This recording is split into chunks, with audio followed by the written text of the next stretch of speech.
વચનામૃત ગરડા પ્રથમનું 16મું વિવેકનું સ્વામિનારાયણે સંવત 1873 માગસર વધી 4ને દિવસ શ્રીજી મહારાજ શ્રી ગઢડા મધ્યે દાદા કાચેના દરબારમાં વિરાજમાન હતા ને સર્વ શ્વેત વસ્ત્ર ધારણ કર્યા હતા અને પોતાના મુખારીની આગળ સાધુ તથા દેશ દેશના હરિભક્તની સભા ભરાઈને બેઠી હતી. પછી શ્રીજી મહારાજે એમ વાર્તા કરી કે જે ભગવાનના ભક્તને સત્સંગનો વિવેક હોય તે તો જે જે અવગુણ પોતામાં હોય તેને જાણે અને વિચારીને તેનો ત્યાગ કરી દે, અને સંતમાં અથવા કોઈ સત્સંગીમાં કાંઈક અવગુણ પોતાને ભાસતો હોય તો તેને ત્યાગ કરી દે અને તેના જે ગુણ તેનું જ ગ્રહણ કરે, અને પરમેશ્વરને વિશે તો તેને કોઈ અવગુણ ભાસે જ નહીં. બહુ મહારાજ બધે હાલે પ્રથમ સઠુએ સતોષના વિવેક અને સારંગપુર નું 18મું એવું જ છે ને, સાચા પુરુષ નો સંગ થાય અને એના વચનનો વિશ્વાસ આવે તો વિવેક ને બધું આવે. એ લખ્યું વિવેક નું મારે બહુ લખ બધે. સતોષ નો વિવેક 54 નું એ વાંચ્યું. પોતાના ઉન્નત વિવેક જે મોહ નું રૂપિયા એવું કહ્યું, અને મધના પહેલામાં મોહ નું જુદું બતાવ્યું લાંબુ એ તો આખી પૃથ્વીનો ફાયર પણ બધું બતાવ્યું, અને એમાં મોહ નું એવું બતાવ્યું. આમાં મહારાજ આ ટૂંકામાં મોહ નું કીધું, સત્તામાં એ કીધું વિવેક સતોષ નો વિવેક. આ વિવેક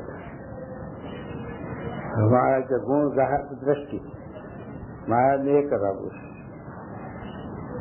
ભગવાનના આશરે ભગવાનના કલ્યાણ લેવા હવ આવ્યા. હવના ધણી સ્વામી છે મહારાજ છે. હવનું ઘર પર મહારાજ ઘડાય. આપણે કોઈનું ઘર પર ઘડવા સમર્થ નથી. એટલો મહારાજ કહે કે પોતાના સ્વભાવ, પોતાના દોષ, પોતાના અવગુણ જોવા અને એને ટાળવા પ્રયત્ન. જીવનો એવો સ્વભાવ છે કે આપણા સ્વભાવ ટાળવા આપણે પ્રયત્ન કરતા હોય ને એ સ્વભાવ જો બીજાને દેખાય તો તરત આપણે એનો અવગુણ અભાવ આવે કે આપણે જો આવી રીતે ટાળીએ છીએ ના જોવા નથી ટાળતા. આપણે જો અપવાદ કરીએ છીએ આ નથી કરતા. આપણે નથી હોતા નાખવું હોય, આપણે આ કઈ સેવા કરીએ છીએ નથી કરતા. આ જીવને જોવાની દ્રષ્ટિ છે. એટલે એ મારા દ્રષ્ટિ ના પાડે, એ દ્રષ્ટિ આપણને કઢાવે. યોગી મહારાજે બહુ કરતા. યોગી મહારાજ કે આપણી ખોટ કાઢી કે આપણે કરવાનું બાકી છે એટલે આપણે કરીએ, અને એ કરીને આવ્યા છે એટલે એમને નથી કરવું પડે. આવું સ્વામી કરે તો છે તે 500 રહે ને ના રહે. હવે સજે આગળ કરીને આવ્યા છે, તપ કરીને આવ્યા છે, સાધન બધા કરેલા છે એટલે એમને નથી કરવા પડતા ને આપણે બાકી છે તે આપણે કરવા પડે. જો એમ લે તો વાદ ના આવે ને વાદ આવે. આ હોઈ જશે ને આપણે શું ઉજાગરા કરવા, આપણે હોઈ જઈશું તો એમનું કલ્યાણ થશે તો આપણું એ થશે તારે. એટલે મારે પાડી બીજાને જોવાથી આપણામાં મારે પાડી જાય. ફરવાનો ખાય છે ને આપણે અપા કરીને સારું મરી જવું, એનું કલ્યાણ થશે તો આપણું થવાનું. એટલે એ બહુ થાય દેખાતું. એટલે મહારાજ આપણે ના વાત કરે કે આપણે કોઈનું જોવું નહીં, કોઈનો વાદ ન લેવો. ફલાણો હોઈ જાય છે, ફલાણો ખાય છે કે નથી ખાતો એ વાદ ન લેવો. આપણે આપણા આત્મા સામે દ્રષ્ટિ રાખીને આપણે વિચાર કરવો કે આપણે કયા અંગે કાચા છીએ અને કયા અંગે આપણે નથી ગદા વાગશે તો આપણી કેળો ભાગશે, એ વિચાર કરવો પડે આખો. અને એ જે તે પોતાના કલ્યાણમાં ખોટ આવતી હોય તો એને ટાળવા પ્રયત્ન કરવો અને બીજાના જોવું નહીં. આ જગત તો એવું છે જ, જગત તો માયાનું ભરેલું. સતોષનો વિવેક મહારાજ આને બતાવે ચાલો તે સત્તામાં પણ આજ મહારાજે વિવેક બતાવ્યો હતો કે પોતાના ભાવ સ્વભાવ ટાળવા, પોતાના દોષ જોવા, એને ટાળવા પ્રયત્ન કરવો અને બીજાના ગુણ જોવા અને દોષ જોવાની, અને બીજા જે એનો દોષ દેખાય તો ગુણ લેવો, એ પૂર્ણ કામ છે. એ સત્તા કરીને આવ્યા, આપણે કરવાનું બાકી છે. અને સતતનું એક મહારાજ બીજો સમજાવે છે કે દેહ અને આત્મા, જળ અને ચૈતન, આ જે પ્રકૃતિનું કાર્ય છે એ નાશવંત છે, જળ છે, અને આત્મા છે, ચૈતન છે, એ નિર્ગુણ છે, ઈ છે, એ નિર્વિકારી છે, અને આ વિચારવાનું. એ સત્સંગમાં વિવેક મહારાજ બતાવે. વિવેક મહારાજ એક વાર આત્મા અનાત્માની ચોખ્ખી રીતથી સમજાણી હોય તો પછી એક પણાનો લોચો રહે જ નહીં. એ 12મા માનતું છે ને કારણપુરના. પણ એક વાર સુધી ચોખ્ખું સમજાણું હોય તો પછી એક પણાનો લોચો ના રહે. પણ સમજણમાં જો કચાશ હોય તો પાછું એક થઈ જાય, ફેરફેર થઈ જાય. અને મહારાજ કે એક વાર ચોખ્ખી સમજણ થઈ હોય ને પછી તે એક પણાનો લોચો દેખાય તો એમાં ભ્રમ થાય. એક પણ રહે નહીં, ચોખ્ખી સમજણ થઈ જાય. મહારાજ કહે છે જયારે સુધી મહારાજ એટલા સારું આપણને આત્મનિષ્ઠા દત્ત કરાવે છે એવી વચનાવે કે સુખદેવજીને જો આત્મનિષ્ઠા દત્ત હતી, બ્રહ્મપતા અને દેહભાવ નતો, દેહભાવ થઈ ગયો હતો, તો ભગવાનના ભક્ત જે ગોપીઓ ને એને વિશે એને મનુષ્ય ભાવ આવ્યો નહીં. સુખદેવજીના ને ભાગવતનું ગાન કર્યું. કૃષ્ણ ભગવાનનું અન્યના ભક્ત ગોપીઓ છે, રાજચાર્ય છે, બીજા ભક્તો છે, એનું ગાન કર્યું. અને પરીક્ષિત રાજા સાધક હતા, એમને આત્મનિષ્ઠા દર નથી થઈ અને માયા પર નતા થયા, તો ભગવાનના વિશે પણ મનુષ્ય ભાવ આવતો.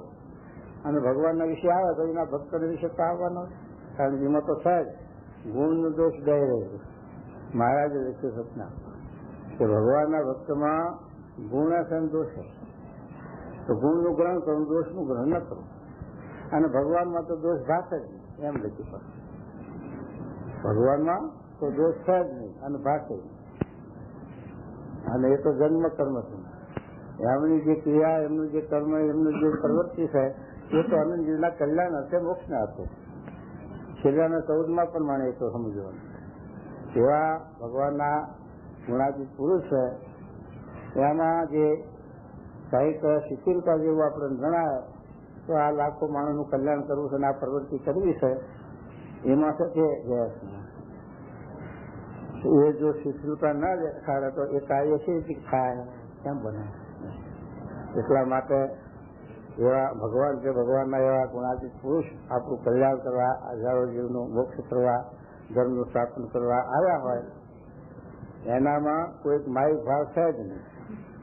અને આપણને દેખાય તો એ આપણી દ્રષ્ટિ બિંદુનો છે. આપણા દ્રષ્ટિમાં એ માયા છે એટલે આપણને દેખાય એમ સમજવું. અને બીજા ભગવાનના ભક્તો છે એમાં છે દેહભાવ.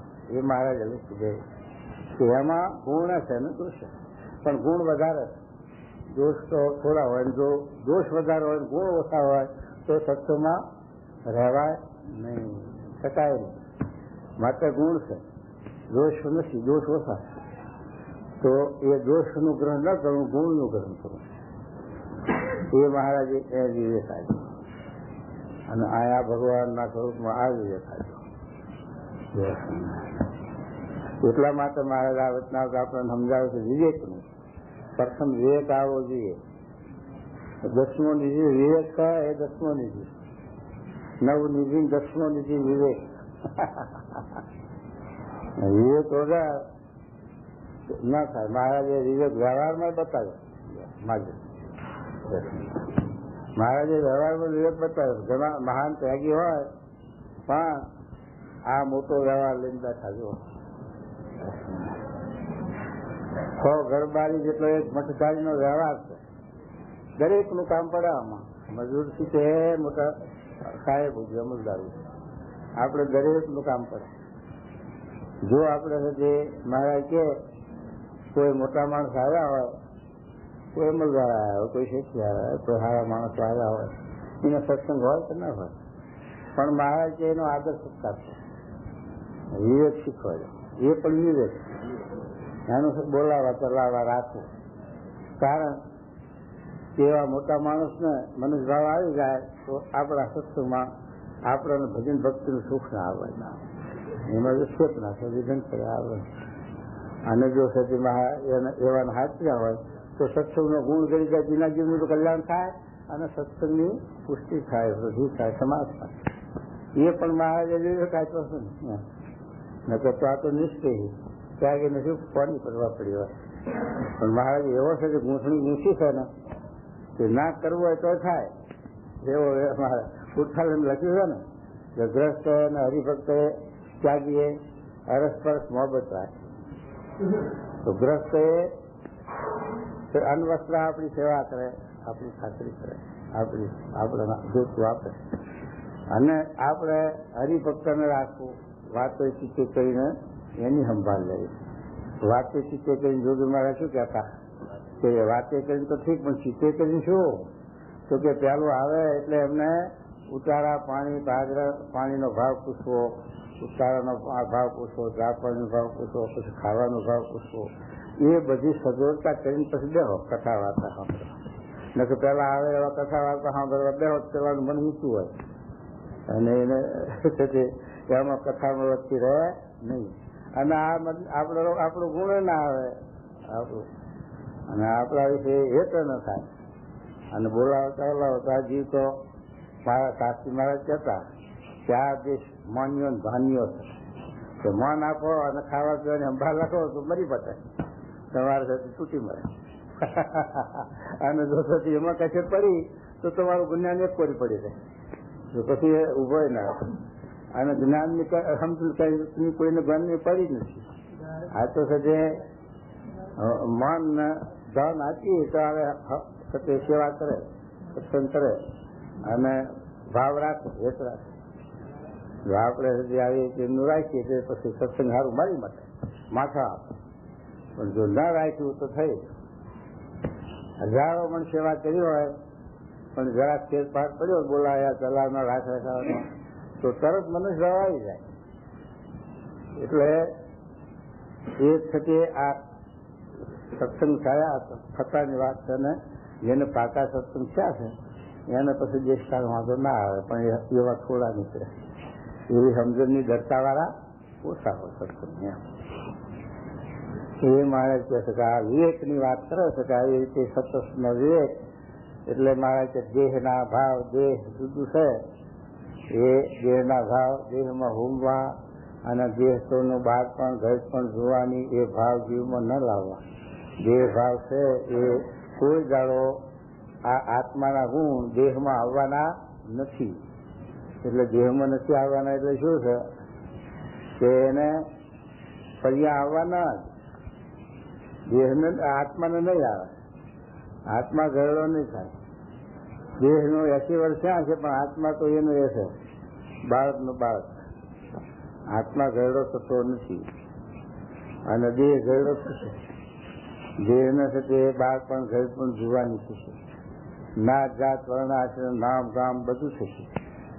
દેહનો જ્યાં ઉત્પત્તિ થઈ હોય એના આપણે મા બાપ એવી આ સંજ્ઞા આપેલી છે. એટલે એ રહેવાનું. જ્યાં સુધી દેહનો ભાવ છે ત્યાં સુધી બધું ઊભું રહેવાનું, સંબંધ બધો ઊભો રહેવાનો, નાતનો ગામનો દેશનો બધું સમજણે કરીને મહારાજ છે. કારણ કે યથાર્થ નહીં છોડાય.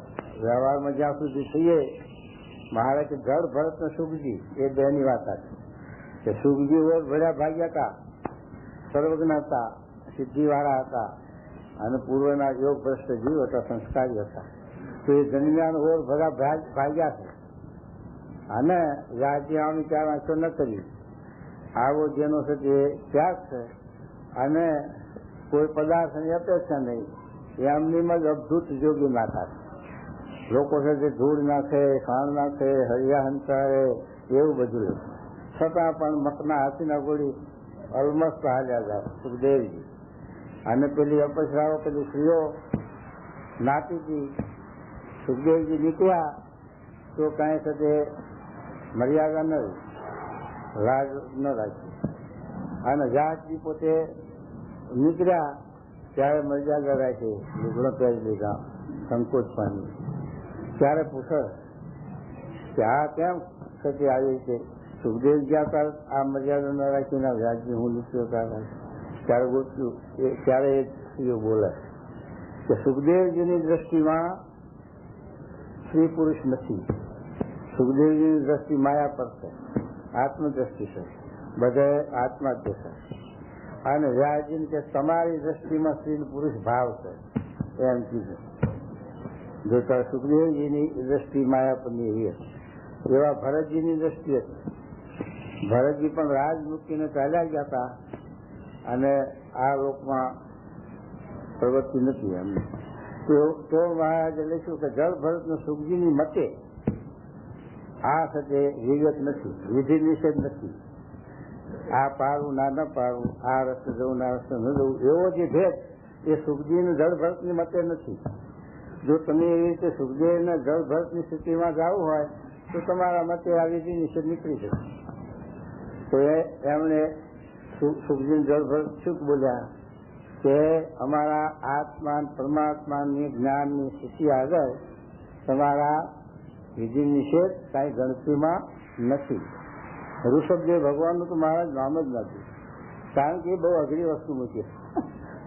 ઋષભદેવની આચરણ કોઈથી થઈ શકે એવું જ નથી. એ તો સાહેબ તે જ શંકરમાં ગણી નાખ્યા જૈનોએ.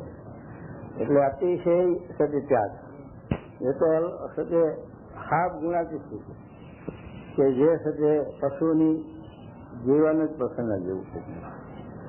ગાવા ભગવાનના અંશ હતા, વાસુદેવ ભગવાન સાથે એકાત્મ ભાવને પામેલા હતા. એમને કોઈ વિધિ નિષેધ નડે એવા નતા, છતાં પણ સતે પોતે સિદ્ધિઓને ગ્રહણ ન કરતા આવા એમ લખ્યું કે ઋષભદેવ ભગવાન વાસુદેવ સાથે એકાત્મ ભાવને પામ્યા હતા પણ સિદ્ધિઓને ગ્રહણ ન કરતા આવા એવું. તો એ સજે ઋષભદેવ ભગવાનની ક્રિયા એ અતિશય છે. એમાં ગુણાતીત ખાવું, ફૂવું અને સજે ગાળે ફરવું, પેશાબ કરવો એક જ થઈ જાય. જેમ ઢો છે એક પરી પોદરો કરતો હતો તો એક પરી પેલું ખડ કાપતો જતો, ખડ ખાતો. શું કે બીજી સમજી વાત કરી તો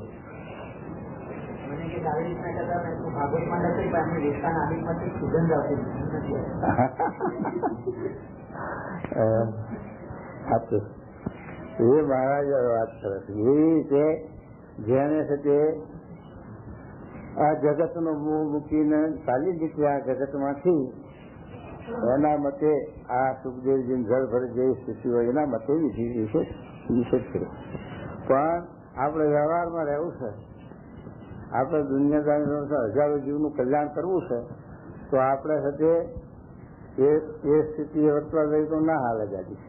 આપણે સાથે આ વ્યવહારમાં રહેવું અને પછી આપણે સાથે મર્યાદા રાખવી પડે. ખાવામાં, પહેરવામાં, ઓઢવામાં, પીવામાં બધી આપણે મર્યાદા એટલે વિધિ નિષેધ.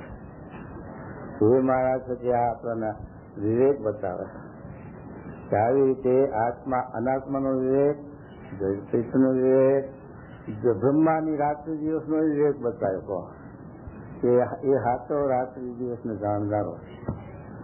એ સજે આપણને આ આપણે સજે વાંચીએ વાત કરીએ આત્માના વિવેકની, પણ સજે જ્યાં સુધી સાક્ષાત્કાર ન થાય ત્યાં સુધી ભૂલાય. જે ભાવ આવે વળી જાણપું આવે પાછા વળી શકે એ વિચાર પકડે પછી ચાલી લે. અને જ્યારે સાથે એનો સાક્ષાત્કાર થાય પછી ન ભૂલાય, પછી જે ભાવ આવે નહીં. પણ એનો સાક્ષાત્કાર કરવામાં મહારાજ શ્રવણ મનનને નિધિ ઇતિહાસ લખ્યો. સુલ્યાના 39માં મહારાજે લખ્યું કે આત્મા પરમાત્માનો સાક્ષાત્કાર કરવો. અને સાક્ષાત્કાર કેમ થાય તો મહારાજે શ્રવણ મનન નિધિ ઇતિહાસ કરવો અને એવો વેગ લગાડવો કે કોઈ પ્રતિપક્ષી હોય પછી આપણો પરાભવ કર્યો હોય, આપણા બાપને મારી નાખે, બૈરાઈને લઈ જાય, ભાઈને મારે, આવું બધું પરાભવ કર્યો હોય, એનો આલોચ આપણને કેવો રહેશે? એવો આલોચ આપણને આત્મા પરમાત્માનો થવો જોઈએ એમ મારે છે. તો એનો સાક્ષાત્કાર થાય નથી ક્યાંથી થાય? આપણે તો એ મહારાજ કહે છે કે આવી રીતે એનો આ જે આત્મા પરમાત્માનો વેગ લગાડો. અને આ મારે 3 વાત લખી, એક આત્માનો, પરમાત્માનો અને આ જગતના નાશવંતપણાનો. જગતનું આ નાશવંતપણું, જગતના પંચ વિષય છે ક્ષણિક છે, નાશવંત છે, દુઃખ. એ મહારાજે ભગવાનનો સંબંધ છે એ અવિચળ છે, કારણ કે ભગવાન અવિચળ, આત્મા અવિચળ. આત્મા અને ભગવાનનો સંબંધ હોય એ નિર્ભય અને અખંડ. જય સાહેબ પધારો. અને આ દેહનો સંબંધ છે ક્ષણિક છે. દેહનો સંબંધમાં રહેશે ત્યાં સુધી હરકશોક આવશે, ત્યાં સુધી હાણવટ થશે અને નફો નુકસાન થવાનું. દેહનો ભાવ હશે ત્યાં સુધી બધું રહેશે, ભાવ બધા ગણાશે. દેહનો ભાવ નહીં હોય તો બીજા ભાવ નહીં ગણાય. હરકશોક નહીં આવે, માન અપમાન નહીં લાગે, સુખ દુઃખ નહીં આવે. એટલે દેહના ભાવ ટાળવા પર મહારાજે બહુ ભાર મૂક્યો. દેહ છે એ તો પછી આ કારણ શરીરને લઈને દેહની ઉત્પત્તિ છે, એટલે જીવના કર્મ પ્રમાણે ભગવાન 84 લાખ દેહ ધરાવે છે. પણ પછી જો એ કારણ શરીર રૂપી અજ્ઞાન કરી જાય અને જો છે આપણા આત્માને જો આપણે સાચું સ્વરૂપ સમજાય આત્માનું, કે આત્મા તો હશે જજર અમર છે, બ્રહ્મરૂપ છે, સચ્ચિદાનંદ છે, ગુણાતીત છે. આ તો વચમાં એને એક આળ પંપાર છે, સપનું છે. આ તો વચમાં જોડ વળી ગયું. તો એ છે જીવમાંથી એવી સમજીને જો નોખો પડે તો પછી આત્માને વિક્ષેપ રહે નહીં, આત્માને વિક્ષેપ લાગે નહીં. તો એ મહારાજે આપણને બહુ ભાર આવ્યો કે ગુજરાત દેશમાં ભીમનાથ તીર્થો ખોજીએ તો પાણો જ ન મળે, પાતાળ હોજી. અને આ દેશમાં ભીમનાથથી અનુકૂળ ખોજીએ તો પહેલા ખાય પાણો. એમ છે કે દેશ દ્રષ્ટિમાં દેહાભિમાનમાં પહેલા ગાય પાણો છે, એટલે દુઃખ છે, શબ્દ લાગે, માન અપમાન થાય, ભૂખ તરસ લાગે, બધું એ છે દુખાઈનું ભૂખ. અને જો આત્મારૂપ પ્રવૃત્તિએ તો પાતાળ સુધી જેમ ગુજરાત દેશમાં પાતાળ સુધી પાણો નહીં, એમ છે તે આત્મની દ્રષ્ટિમાં આત્મારૂપ ભ્રમરૂપ વર્તે એમાં કોઈ જાતનો છે કે માયાનો ભાવ આવે છે. આ બે યુક્તિ મહારાજ આમાં સમજાવે. તો એના માટે આ વચના મહારાજ વાત કરી. તો આ રીતે મહારાજ કહ્યું ઘણા ઠેકાણે ઘણી વસ્તુ લખી, પણ મારે કે એકાંતિકનો ધર્મ એકાંતિક થકી જ ભમાય છે. જો શાસ્ત્ર વાંચો, પુસ્તક ઘેર હોય બધા વાંચો, અથવા તો કોઈક આપણે સભામાં જઈ માધ્યમ ગાંગરે મહારાજ છે, મોરારજીભાઈ છે, બીજા સંતો ભક્તો સંતો કથાઓ કરે છે, એ આપણે સાંભળવા જઈએ, સાંભળીએ કથા વાર્તા. પણ એને કરીને એકાંતિક ધર્મ સિદ્ધ થતો નથી. એને કરીને આપણા આત્માના જીવનમાં પડતો નથી આવતો. એ તો જયારે જેટલું મહારાજ લખ્યું છે કે જેટલું પોતાના ઈષ્ટદેવ, જેટલા ભગવાન અને પોતાના ગુરુનો વિશે જેટલી આત્મબુદ્ધિ, જેટલો એમાં જીવ બંધાય જોડાય, જેટલી નિષ્ઠા થાય એટલો સાથે આત્મા અનાત્માનો વિવેક આવે. ન કે સાંભળવાથી કે વાંચવાથી આવતો નથી. અને જો એમ આવતો હોય તો બધા એ રીતે થઈ જાય બ્રહ્મરૂપ, પણ એમ નથી આવતો. મારે ના પાડે એકાંતિકનો ધર્મ છે, એકાંતિક થકી ભમાય છે.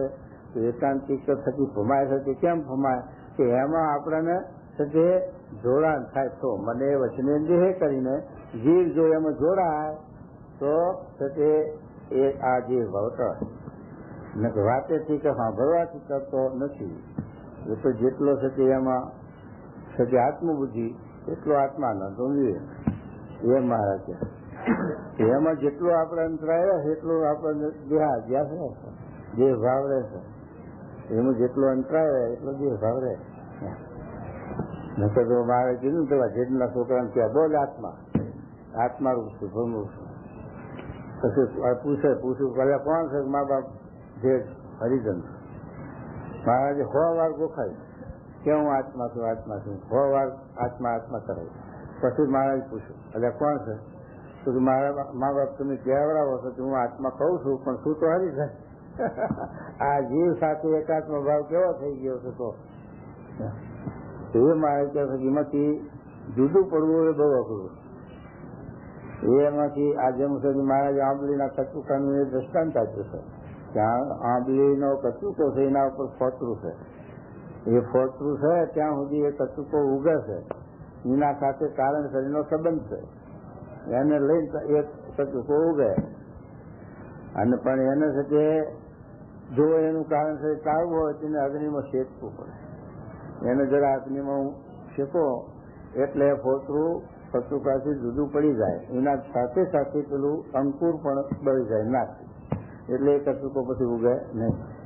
એમ મહારાજ એકાદશીના વચનામું મૂક્યું છે કે બ્રહ્મ અગ્નિમાં જેને હોના બી એને ઉગવાની આશા કરી. બ્રહ્મ અગ્નિ શું છે? સત્પુરુષ ગુણાતીત પુરુષ છે એ બ્રહ્મ અગ્નિ છે. અને એમાં જેને છે તે ઇન્દ્રિયો જોડ્યું એના અજ્ઞાન નાશ થાય. એનું કારણ શરીર બળે છે અને પછી એને આ જન્મ મરણનો હેતુ રહેતો નથી. એને દેહ આત્મારૂપ મનાય છે, બ્રહ્મરૂપ મનાય છે. અને ત્યાં સુધી શરીર નથી મનાતો. એટલો જે સત્સંગમાં આવતા હોય તો જેટલી આ સત્પુરુષનું મન જોડાય બંધાય એટલો જ આત્માનો યોગ થાય. પછી સંપૂર્ણ આપણે છે મહારાજ જશું કે ગોપીઓને વગર આત્મનિષ્ઠા એ આત્મનિષ્ઠા સિદ્ધ થઈ ગઈ. સાથી કે કૃષ્ણ ભગવાનમાં આવી રીતે જોડાણ થઈ ગયું. કૃષ્ણ ભગવાન સિવાય એની દ્રષ્ટિમાં કઈ આવતું જ નથી.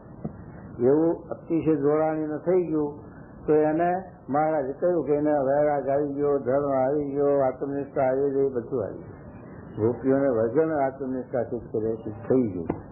અને મહારાજે બધેના 9માં લખ્યો શબ્દ કે જો આવું હેત ભગવાન વિશે ગોપીઓ જેવું થઈ જાય તો એને કાંઈ કરવું બાકી નથી, કરતા જ થઈ ગયો. અને જો આવું હેત ન થાય તો એને ભગવાનના સ્વરૂપનો મહિમા જરૂર જાણ્યો જોઈએ. જ્ઞાને કરીને સ્વરૂપ નિષ્ઠા કરવી જોઈએ. અને મહારાજ કે ગોપીઓને જેવું હેત તો હવે ન કરવું છે પણ નહીં થાય. કારણ કે મહારાજ કહ્યું કે ગોપીઓને જેવું હેત ચાલે કે 100 જન્મનો યોગ ભ્રષ્ટ જીવ હોય તો ગોપીઓના જેવી ભક્તિ ઉદય થાય છે એમ લેશે. એટલે મહારાજ કહે છે કે આવી રીતે હેત થવું એ અઘરું મારું. એ જોડાવવું એવી રીતે એ પણ આડું આવે બહુ આવરણ છે. એ મહારાજ આ વચના શું કહે છે કે સતસનો વિવેક આવે એને પોતાના અવગુણ સુધે, પોતાનો દેહભાવ જણાય અને બીજાના દેહભાવ બીજામાં ન જણાય, દોષ ન જણાય, અવગુણ ન જણાય. બીજામાં હોય પણ ગુણહામી દ્રષ્ટિ એની જે દોષહામી દ્રષ્ટિ નથી, ગુણહામી દ્રષ્ટિ. તો એ મહારાજ કે આ વિવેક ચાલો એ આ વિવેક આવે. પછી બીજું શું વિવેક કરજો સાંભળો. હવે વાંચો જોગો. અને ભગવાન અને સંત જે વચન કહે તેને પરમ સત્ય કહીને માને. શું કીધું ઉપરથી વાંચો છો ડેલી અનુસંધાન લેવું. અને સંતમાં અથવા કોઈ સત્સંગીમાં કાંઈક અવગુણ પોતાને ભાસતો હોય તો તેને ત્યાગ કરી દે. ત્યાગ કરે અને તેનો જે ગુણ તેનું જ ગ્રહણ કરે. જેનો ગુણ હોય તે ગ્રહણ કરે. હા. અને પરમેશ્વર ને વિશે તો તેને કોઈ અવગુણ ભાષે ભગવાનમાં તો એને કોઈ અવગુણ ભાષે જ નહીં. અને ભગવાન અને સંત જે વચન કહે ભાષે જ નહીં કેમ લઈશું? દેખાય જ નહીં એમ કેમ ના લઈશું? દેખાય જ નહીં પણ ભાષે જ નહીં એમ કેમ લઈશું? દેખાય કારણ કે ભગવાનમાં આંબા શેષનો મહારાજને દેહભાવ ન જણાવો પણ એ દેહભાવ નથી ભગવાનમાં. એ ન ભાષે ને પેલા જો આવી મહિમા હોય તો ના ભાષે. ભગવાનમાં એમ તો કૃષ્ણ ભગવાનમાં દેહભાવ ના ભાષનારા કેટલા ભાષે છે. સુપાન ધન છાયો ને જરાસંઘ ને એ બધાને અમારા કૃષ્ણ વિશે કેટલો બધો મને ભાવ હતો, કેટલો રામચંદ્રજી ભગવાન જેવા ભગવાન હતા, મર્યાદિત પુરુષોત્તમ હતા. એનામાં તો કોઈ દોષ દેખાય જ નહીં. છતાં પણ એમની પ્રવૃત્તિ એવી મનુષ્ય ભાવ આવી જાય છે. સીતા હારું રોતા હતા, ઝાડવાનું પૂછે, ગાંડા જેવા થઈ ગયા તો એ મારી સીતા ભારી ઝાડવાના તમે ઊંચા તમારા દાણા કે જમને દેખાય એમ પૂછે.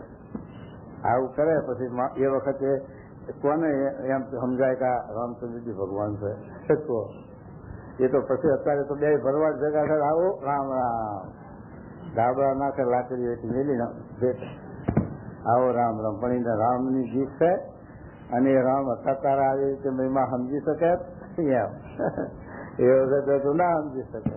તુલસીદાસ જેવા ભગત ના સમજ્યા ઓળખ્યા તીર કામઠા લઈને નીકળ્યા તો ના ઓળખ્યા. જો રામ ને લક્ષ્મણ બે તીર કામઠા ખબર ભાગ્યા જાય પેલા તો તુલસીદાસ જાડો દેવામાં આવ્યા એ કહ્યો આ જનાવરના કેમ પડ્યા અને શા માટે છે આ પાપ કરો. તો પછી સાંજે ઘેર ત્યારે તો હનુમાનજી પૂછે અલ્યા મને તમે બિહારે પણ કાંઈ ભગવાન તો કાંઈ નીકળ્યા નહીં, કોઈ ના નીકળ્યું, કોઈ નહીં. પણ એક બે કહે નહીં. પછી હવે શું કરવું તારે? તો કે હવે તો પછી ચિત્રકૂટના ઘાટ ઉપર જા અને ત્યાં પછી હું મુખોમુખ નહીં દેખાડું, એ રીત નહીં, પણ સમસામાં તને કહી દઈશ કે જો ભગવાન ઓળખી લેજો, પકડી લેજો. ચિત્રકૂટ કે ઘાટ પછી જનતંત કી જીત તુલસીદાસ ચંદન ગસે ને તિલક કરે રઘુવીર એમ સમસ્યા કરી તુલસીદાસે ઓળખ્યા ભગવાનને પકડી.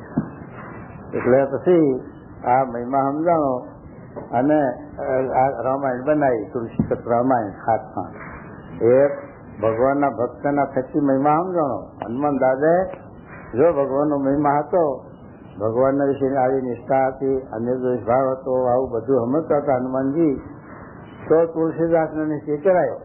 તુલસીદાસને ભગવાનની ઓળખાણ કરાવી.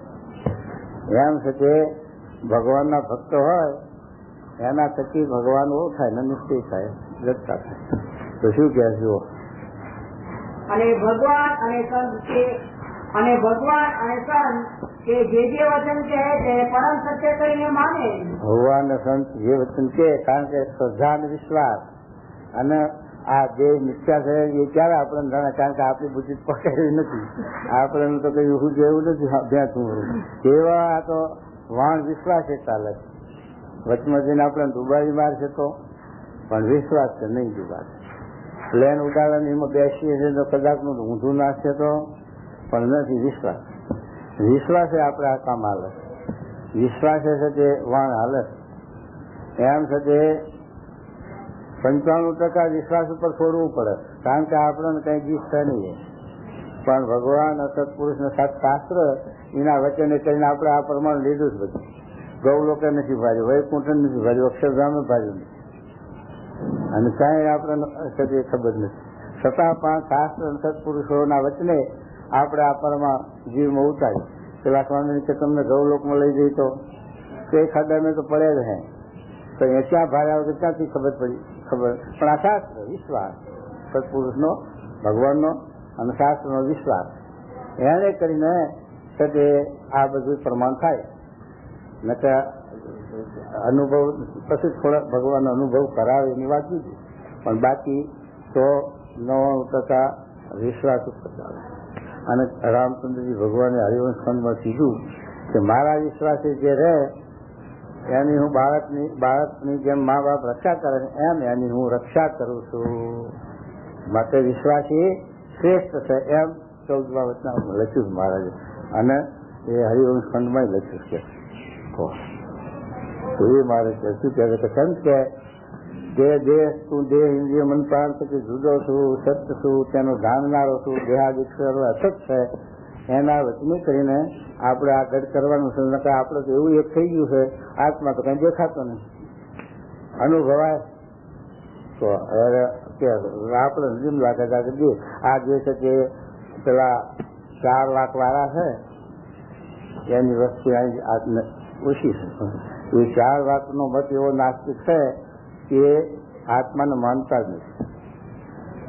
ચૈતન છે, આત્મા છે જ નહીં. આ તો એક છે ઓટોમેટિક જેમ પેલું મશીનનો બધું કળો ભેગી થઈને મશીનનું બને એમ આ બધી વખતે ભેગું થઈ તત્વો અને એક જાતનું મશીન બને. અને એની અંદર આત્મા નથી, જન્મ નથી, પૂર્વ જન્મ નથી, આમ આવું બધું બોલાય. તેઓ છે તે આ જે કરીને જેટલું ભોગવાય એટલું ભોગવી જાય, ખાવું પીવું વિશે જે મોજ શોખ કરી જાય. કારણ કે જન્મ મરણ છે ને, આત્મા છે ને, ભોગવવા પણ છે ને, એમ બોલે.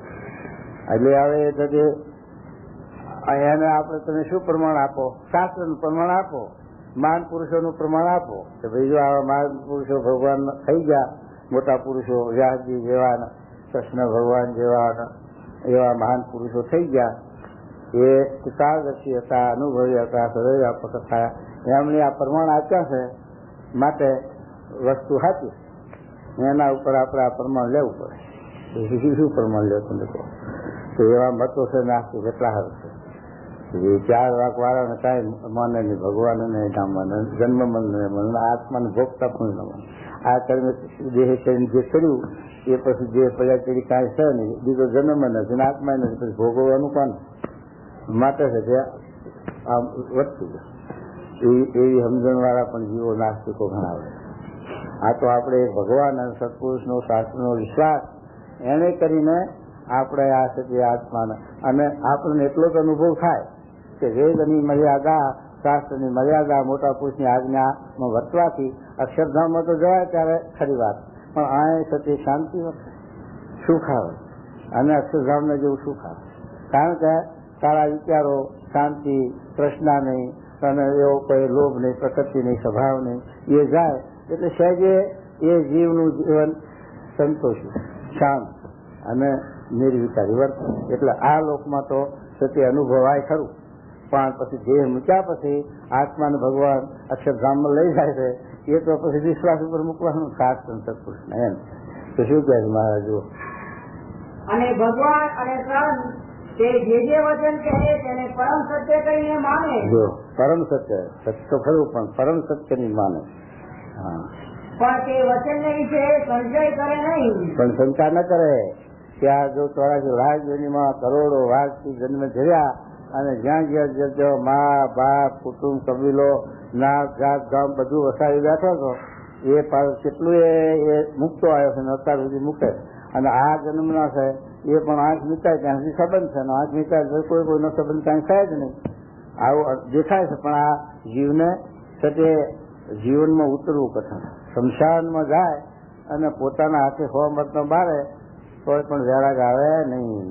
પેલા યક્ષે યમરાજાએ ધર્મરાજાને પૂછ્યું, આશ્ચર્ય જેવું શું છે? આ મહાભારતમાં હવાઓ પ્રશ્ન પૂછ્યા.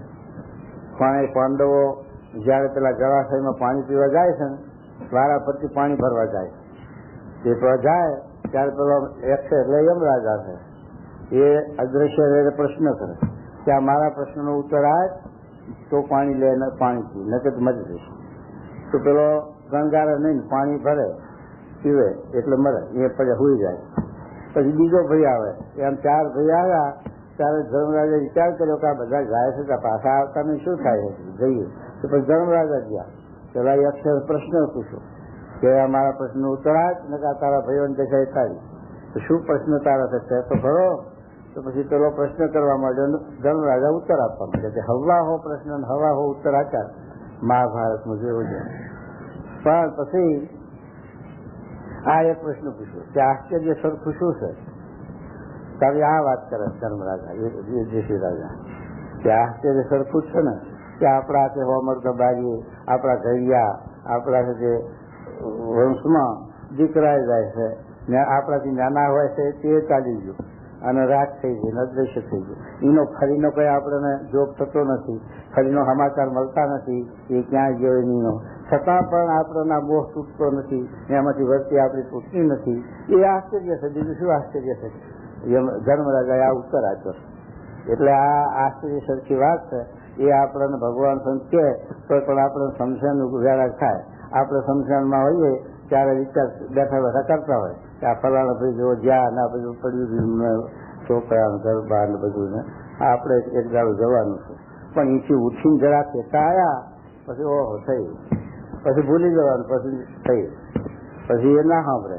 અને મહારાજે તો કૃષ્ણ વચનાને એવું દત્ત કર્યું કે આ ઘડીના ક્ષણમાં મરવું, એનું અનુસંધાન ભૂલવું જ નહીં. જો 24 કલાક એ ગણ રાખવું, એવું મહારાજ કીધું. કે આ ઘડીના ક્ષણમાં મરવું છે, એનો વિલંબ નથી જણાતો, એનું જાણપણું એક ક્ષણવાર ભૂલવું નહીં. અને એની સાથે સાથે પાછું એ વિચાર પણ રાખવો કે આપણે મરી તો જવું છે, પણ એમાં આટલું કામ કર્યું છે ને આટલું બાકી રહ્યું, એનું અનુસંધાન રાખવું. તારે કર્યું છે શું બાકી શું રહ્યું, કે આટલા દીકરા 2 પરણાયા છે ને 2 બાકી છે, એમ ને એ વિચાર ના પાડ્યો મહારાજ કે આ ઘર ખોલવું અધૂરું છે, કરવું છે પૂરું. ત્યાં સુધી એ બધું એ જાતના વ્યવહારના વિચારો મહારાજ નથી આપ્યા, પણ એ વિચાર આપ્યો કે આટલું કામ કર્યું આટલું બાકી છે. શું કે આપણે અક્ષરરૂપ થવામાં, બ્રહ્મરૂપ થવામાં, જે ભાવ ટાળવામાં, સ્વભાવ દોષ ટાળવામાં આપણે કેટલું કર્યું છે અને કેટલું બાકી છે. તો મહારાજે લખ્યું કે 5 દાડા વધુ રહી અને પણ આ સાથે સમજણની દ્રઢતા કરીને, 3 અંગોથી 1 અંગની દ્રઢતા કરીને આત્મનિષ્ઠા, પતિવ્રતાપણું દાખલ. આ 3 અંગની દ્રઢતામાંથી 1 અંગની દ્રઢતા કરીને મરવું શ્રેષ્ઠ છે, 5 દાડા વધુ જીવીને પણ. અને જો એની દ્રઢતા વગર મળે તો ઘણી આ જીવને કશર રહી જાય, ખોટ રહી જાય છે, એમ મહારાજે કહ્યું. માટે કે એ ખોટ ટાળવા માટે મહારાજ કે 5 દાડા જીવવું એ આપણા હાથની વાત નથી, છતાં પણ મહારાજની મહત્તા બતાવે છે કે 5 દાડા વધુ જીવીને પણ આ ખોટ ટાળીને મળવું. ખોટ ટાળીને શું મળવું કે આવી રીતે સજે બ્રહ્મરૂપ થવું, અક્ષરરૂપ થવું અને નિર્વાસનિક થવું અને છેલ્લો જન્મ કરવો, એનું અનુસંધાન ચૂકવું નહીં, એમ કે મહારાજ. તો એ વિવેક બતાવે મહારાજ. તો શું કહેજો? અને સંત કહે છે તું જે ઇન્દ્રિય મન પ્રાણ થી જુદો છું અને સત્ય છું અને એનો જાણનારો છું. પણ એ આ ક્યાં હું જેટલા છોકરા સુધી એવું રહેશે, કહેશે ખરા સંત આપણને કહેશે ખરા કે આ દેહ મિથ્યા છે, દેહના સંબંધની મિથ્યા છે, આ લોક મિથ્યા છે, આ લોકનો વૈભવ. 4 વસ્તુ અસત લખી છે કે આ દેહના જે સંબંધી, આ લોકના જે વૈભવ, એ બધું સપનાતું છે, ખોટું છે, નાશન.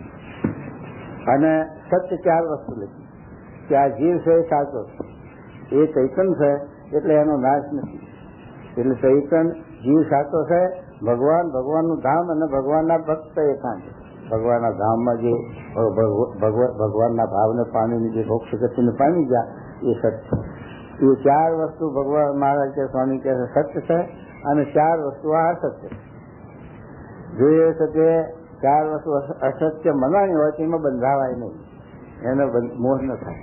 જનક રાજા રાજમાં હતા, પણ એ 4 વસ્તુ નાશવંતપણાનું એના જીવમાં અષ્ટાવક્ર ઋષિ થતી, પંચુક ઋષિ થતી, જો સજે સમજણની દત્તા થઈ તો પછી મિથિલાયા પ્રદીપ્તા એનો આ મિથિલા મારી બળા છે, એમાં મારું કાંઈ બળતું નથી.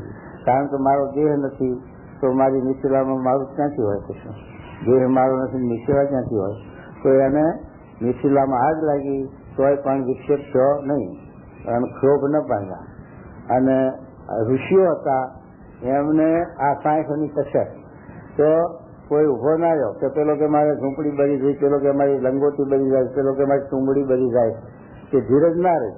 અને જનક રાજા અરે મારું કાંઈ બળતું નથી, મારે કાંઈ કથામાં ભંગ પડ્યો એટલું મારું બળે, આવી જનકની સમજણ હતી. તો એ મહારાજ આ સમજણ કરાવવા માંગે છે આપણે કે આવી રીતે જો સમજણ કરો તો પછી ભલે તમે રાજમાં હો, ગ્રસ્તાશ્રમમાં હોય, ત્યાગાશ્રમમાં હોય, ગમે ત્યાં હો, છતાં પણ તમને કોઈ જાતનું બંધન નહીં થાય. અને જો આવી સમજણ નહીં હોય તો તમે ગમે ત્યાં જશો, જંગલમાં જશો તોય બંધન થશે. એકલ સંગી જંગલમાં જ હતા, પણ સમજણની કસર હતી તો સજે રાજમાં લઈ જઈ સજે. તો એકલ સંગીને ઓળખાયું નતું, માયાનું રૂપ નતું જાણતા કાંઈ. એકલ સંગી એટલે શું? વનમાં જ ઉછરેલા. અને સજે વિભાંતક ઋષિને 2 વનમાં રહેતા, એને કઈ દુનિયાદારીનું ભાન નતું, સ્ત્રી પુરુષનો ખબર નથી કે સ્ત્રી શું કહેવાય, પુરુષ શું કહેવાય, આવું એ ભાન નહીં. અને પછી પેલી સ્ત્રી આવે ત્યારે એનો કેવો ભાવ થાય કે આ મોટું જંગલ છે, એમાં અમારા જેવા હજારો ઋષિઓ રહે છે, આ પણ કોઈ ઋષિ આવ્યા. સ્ત્રી આવે તો એને ઋષિનો ભાવ ભેગો કહો, આ સ્ત્રી છે એવું ભાન નહીં. એટલે સ્ત્રીએ એમને મોહમાં નાખી અને પછી રાજ ભેગા કર્યા એકલ સંગીને. પછી રાજાએ તો એને ત્યાં જમી કર્યો અને રાખ્યા. અને એકલ સંગી અને વિદ્વાનક ઋષિ હતા, એ પણ એમ કે એકલ સંગીને ગોતી કાઢું અને કોણ લઈ ગયું પછી શ્રાપ ફટકારું. પણ ત્યાં રાજાએ જેમ પેલો યારું હોય ને, યારું કડવા આવતો હોય પણ કુંડા પેલા દૂધના મૂકી દે, દૂધના કુંડા આ દૂધ મૂકી દે પછી યારું છે એ દૂધમાં દૂધ પીવા માટે લોભાય, પછી કડવા માટે શેષ ના આવી શકે, એમાં મોહ પામી જાય. એમ આવ્યા છે તે રાજાએ કેવું કર્યું, એ બગીચામાં પોતાના છે તે એ વિભાંડક ઋષિના માટે સરભરા આમયું કર્યું, સરભરા રાખી. હા, અને પછી ત્યાં કઈ આવ્યા એમને છે તે આશ્વાસન તાજા પાણી ને એક સરભરા એટલું માન આટલું સન્માન. અને પછી શું કર્યું કે એકલ સંગીને પેલા છોકરું હોય એને લાઈને એમને રમાડવા આવ્યું. પછી પેલો રોષ ઉતરી આશ્રમ છે અને જાણીએ છીએ એમાં તો આ તો પ્રત્યક્ષ પુરાવો છે. 4 પ્રકારના પુરાવા લેતા, પ્રત્યક્ષ પુરાવો, અનુમાન પુરાવો, શાસ્ત્રનો પુરાવો, મોટા પુરુષના વચનનો પુરાવો, એ છે તે અનુમાન પ્રમાણ, પ્રત્યક્ષ પ્રમાણ એવા પ્રમાણ લખ્યા છે. તો એ પ્રમાણ આ તો પ્રત્યક્ષ પ્રમાણ નાશન છે. તો કારણ કે દેખાય આપણે નજરે જોઈએ છે, આ જતું કાલ નથી થઈ. તો શું કહેજો એમ વચન કહે તેને સત્ય માનીને તે સર્વથી જુદો આત્મા રૂપે વર્તે, પણ મનના ગાંઠભેળો ભરી જાય નહીં. પણ મનના ગાંઠભેળો ભરી જાય નહીં. ભરી જાય મનના ગાંઠભેળો. મનનો કુસંગ મોટો લાગે છે અને મોટા પુરુષના વચનનો છેટું રહે છે અને મન તો નજીકમાં છે એટલે એનો કુસંગ બહુ લાગે છે. 3 પ્રકારનો કુસંગ કીધો કે એક તો મનનો કુસંગ, પછી સત્સંગનો કુસંગ અને પછી બાલ્ય કુસંગ. બાલ્ય કુસંગમાં 4 વિભાગ આવ્યા: થોડાપંથી, શક્તિપંથી, શુષ્ક વેદાંતિ, નાશ. થોડાપંથી એ આ વૈષ્ણવ સંપ્રદાયનો એક ફાંટો છે, પણ એની અંદર આપણા રજનીશ સ્વામી એવું ચલાવે એવું બધું આવે એટલે થોડાપંથી લીધું. શક્તિપંથી આ માતાના ઉપાસકો દારૂ માથી નહીં. શક્તિપંથી શુષ્ક વેદાંતિ. પછી શુષ્ક વેદાંતિ એટલે આત્મા છો પરમાત્મા.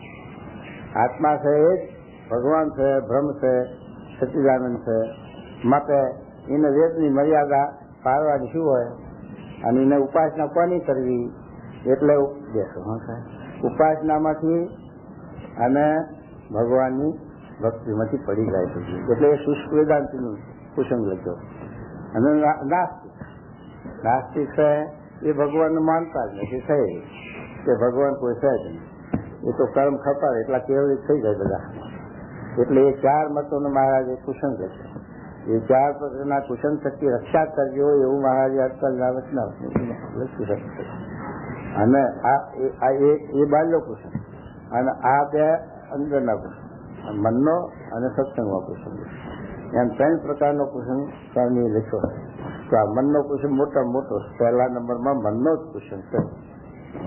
તો એ મનને મહારાજ કે મનનું કયું માનવું નહીં. મન તો ભગવાનનું સત્પુરુષનું કયું માનવું, પણ મનનું કયું ના માનવું. મન એના હું જનક રાજાને કયું અષ્ટાવક્ર છે કે જનક રાજા હું ધન નથી માગતો પણ તારું મન માગું છું, મને મન અર્પણ છે. તો મન તમને શું કહ્યું. પછી જનક ઉઠ્યા સભામાં તાર કે કોને પૂછીને ઉઠ્યા કહો. મનને પૂછીને ઉઠ્યા છે. મનને પૂછીને ઉઠવા મન તો તમે મને ઉઠ્યું પછી મનને કેમ પૂછ્યું. તો આ મનનું રાજ છોડ્યું એમ મારે શું કહેજો. અને જેને કરીને પોતાને બંધન થાય અને પોતાને એકાંતિક ધર્મમાં ખોટ આવે તેવા જે પદાર્થ તથા કુસંગ તેને ઓળખી રાખે અને 2 કુસંગ લખ્યા. પદાર્થ એ કુસંગ છે. પદાર્થને લઈને જીવ પડી જાય છે. પદાર્થને લઈ અને આ સાથે આપણે હરિભક્તો હોય, સારા હરિભક્તો સમજુ ડાયા હોય છતાં પણ મંદિરે જાય અને સાધુ બહુ સરભરા કરે, બહુ હાથ બહુ રાખે તો મોટા સાધુ પડ્યા રહે, સ્વામી પડ્યા રહે અને એવામાં બંધી જઈએ આપણે. હો આવા સાધુ બહુ સરભરા છે. પેલા ગુણાતી સ્વામી જુનાગઢમાં 2 સંતો ગયા, 2 ભક્તો ગયા. તો એક સાથે મારા જેવા સંત મળ્યા દરવાજે, ત્યાં જવું છે ગુણાતીસન. હવે ગુણાતીસન એ રહ્યા, ત્યાં જતા રહેવાના, હાથ ટાટા પાણી પીવાના સરભરા.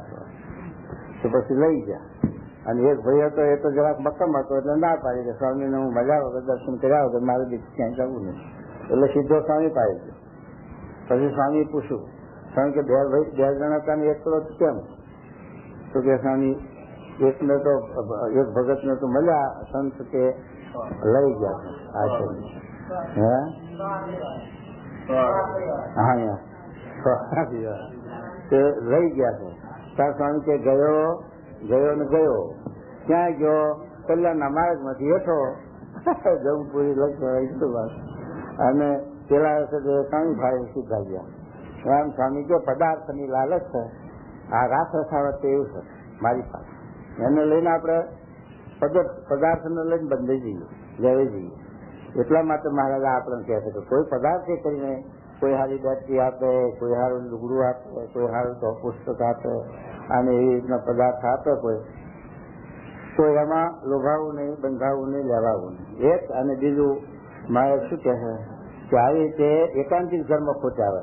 એકાંતિક ધર્મ શું છે કે સ્વામીમાં આપણા ગુરુમાં આત્મબુદ્ધિ, ગુરુમાં હેત છે, ગુરુનો અમારા મહારાજની નિષ્ઠા છે. આપણે એમાંથી આપણે ગૌણતા આવે, એમાંથી મને આપણું નોખવું પડે. જેમ શિવલાલભાઈ 30,000 વાપર્યા, પણ ગુણાતી સ્વામી બોલ્યા કે આટલી સેવા કરી 30,000 રૂપિયાની સત્સંગમાં, એ તો બરોબર છે, પણ તારા જીવ સામું જોવું છે. અડધો સત્સંગ રહ્યો, સાચી અડધો સત્સંગ કીધો કે ગુણાતી સ્વામીનો મહિમામાં ગૌણતા લાવી દે.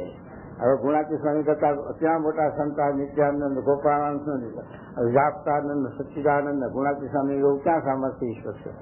આવા સમજ પુરુષો છે અને ગુણાતી સ્વામીમાં શું એકલા બંધ થઈ ગયા? બધા હરખા એમ કરીને ગૌણતા લાવી દે. એટલા માટે મારે કે એકાંતિક ધર્મમાં ખોટ આવે એવો જે પદાર્થ તથા કુશન, તો એને ઓળખી રાખે, એનો સાથે સંબંધ ના થવા દેવો અને ગૌણતા ના આપવા દે સત્સંગમાં. બસ એ મહારાજ કહે છે. શું કહેજો? અને જેને કરીને પોતાને બંધન થાય અને પોતાને એકાંતિક ધર્મમાં ખોટ આવે એવા જે પદાર્થ તથા કુસામ તેને ઓળખી રાખે, છેટે છે અને તેના બંધનમાં ન આવે નહીં, તેના બંધનમાં ના આવે, તેમાં લેવાય નહીં. અને સૌરો વિચારો હોય તેને ગ્રહણ કરે. હવળો વિચાર ગ્રહણ કરે, પણ હવળો વિચાર ના કરે. હવળો વિચાર શું કહેવાય? ગૌણતાનો, મોરપનો. હવે સત્સંગમાં બાજુ શું થઈ ગયું, એના કરતા આપણે ઘેર સારા હતા, હાલો ઘર ભેગા, એ મોડા વિચાર કહેવાય ને. સત્સંગમાં ગાતું બોલે, સત્સંગનું વાપરું તું બોલે, સત્સંગમાં બધું આમ થઈ ગયું ને આ બગડી ગયું છે ને આમ હરી ગયું છે ને સત્સંગમાં હવે કાંઈ નથી ને આમ આવું ઢીલું મારું બોલાય તો મારા જે સત્સંગનું વચાવ ચાલે હસી ગયું, ઠપકો આપ્યો, મારી વાત થાય તો પાર કરવો. તો આવું મહારાજ કહે છે જે સાથે સત્સંગમાંથી આપણું મન પાછું પડે અને સત્સંગમાંથી અમયમાં સમજાય એવી વાત જીવમાં ન થાવી તો આપણામાં જીવમાં મળ પાડી જાય. આપણે સારું જોવું, સ્વામીના દાખલા આમ જોવું, સંતોના દાખલા આમ જોવું, હરિભક્તોનું કેટલું બળ. આ સાથે સત્સંગી કેવી જે શતાબ્દી કેટલો ભીડો ને કેટલો હરિભક્તોએ ભીડો વેચો, યુવકોએ વેચો, સંતોએ વેચો, પાર્ષદોએ વેચો, બધા સાથે કેટલો બધો ભીડો વેચીને આ સત્સંગની ઉજ્જવળતા દેખાડી, કેટલો સમાજ છે, કેટલી પુષ્ટિ થઈ, વધારો છે એ જોવું. પણ એમાં સાથે મારે કે આપણે બજારમાં જઈએ ને કોમનનો કેરીનો ઢગલો પડ્યો હોય તો બે ઉપર હરેલી હોય એને લઈ નાખો, ઢગલો કાઢી નાખો, પણ બે આગી આમ આગી કરીને પછી હારી હારી લઈ લેવી તો રસ રોટલી ખવાય, ન તો ક્યાંથી ખાવાય? એમ છે કે સારું જોવું, નબળું ન જોવું. એમ મહારાજ શું કહેજો? અને સૌરો વિચાર હોય તેને ગ્રહણ કરે અને અવરો વિચાર હોય તેનો ત્યાગ કરે. એવી રીતે જે વર્તતો હોય ત્યારે જાણીએ છીએ તેને વિવેક છે. આવી રીતે વર્તે, આટલું મારા જે વાત સમજાવી દો. આવી રીતે વર્તે તારા વિવેક આવ્યો. હજુ વિવેક હોય તો આગળ વધારે વસ્તુ જે દર થાય. વિવેક જ પેલું મૂળમાં ના હોય સતનો તો પછી અસતનો સી રીતે ત્યાગ કરી શકે, સતનું સી રીતે ગ્રહણ કરી શકે વિવેક વગર એવું તો એ મારે છે. આવી રીતે જો વિવેક આવે તો સતે સતનો વિવેક આવે તો મોટા પુરુષના વચન મનાય આપણને કે આ મોટા પુરુષ કહે છે કે જગત ખોટું છે, ભગવાન હાચા, મનાય ને ના મનાય. હા, ઇતિવચનામૃત